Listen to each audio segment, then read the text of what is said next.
শীতের বিকেল কিংবা বর্ষার বিকেল হঠাৎ চটপটা কিছু খেতে মন চাইছে, কিন্তু ঠিক বুঝে উঠতে পারছেন না কি খাওয়া দরকার। ঝটপট বানিয়ে নিন আমার আজকের এই রেসিপিটি, চটপটা বাদাম। এটা বানাতে যেমন সহজ, খেতে ততটাই টেস্টি। আপনার চায়ের আড্ডা জমিয়ে দেবে আমার আজকের এই রেসিপিটি।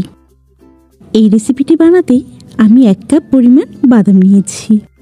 আমি এখানে কাঁচা বাদামটাই ব্যবহার করেছি। বাদামগুলো আমি প্রথমে পানি দিয়ে ধুয়ে নেব। এখানে পানি একেবারে ঝরানোর দরকার নেই, বাদামগুলো ভালোভাবে ধুয়ে নিয়ে তুলে ফেললেই হবে। আমি বাদামগুলো ধুয়ে নিয়ে তুলে নিচ্ছি অন্য একটা পাত্রে। দেখুন আমার বাদামগুলো ধোয়া হয়ে গেছে। এখন এর মধ্যে অ্যাড করছি বেসন 2 টেবিল চামচ পরিমাণ।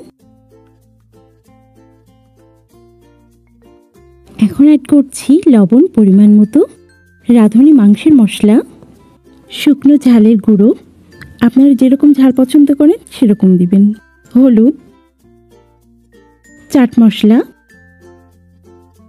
এবং স্বাদে ম্যাজিক। আমি প্রতিটা মশলায় 1/2 চামচ পরিমাণ করে দিয়েছি। এখন এগুলো খুব ভালো করে বাদামের সাথে মিশিয়ে নেব। এখানে আপনার যেহেতু শুকনো উপকরণ সব, তাই আমি অল্প পরিমাণ পানি ব্যবহার করেছি। পানির পরিমাণটা আপনারা আপনাদের অনুমান অনুযায়ী দিবেন।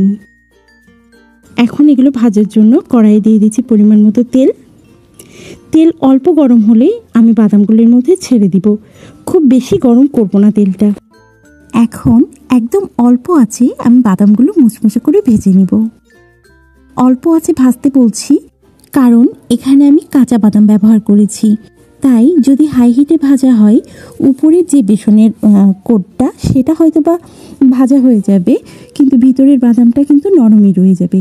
তার জন্য একদম লো হিটে বাদামগুলো খুব মুচমুচা করে ভেজে নেবেন। বাদামের এই আইটেমটা বানাতে একদম সময় কম লাগে আর খেতে খুবই সুস্বাদু। আপনি জাস্ট এর উপরে একটু বিট লবণ ছিটিয়ে নিন আর লেপের মধ্যে পা গুজে দিয়ে ফেভারিট মুভির আনন্দ উপভোগ করুন আর শীত অথবা বর্ষা এনজয় করুন।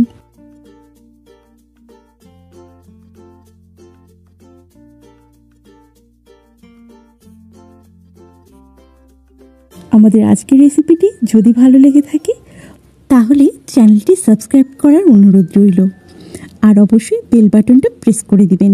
আপনাদেরকে অসংখ্য ধন্যবাদ।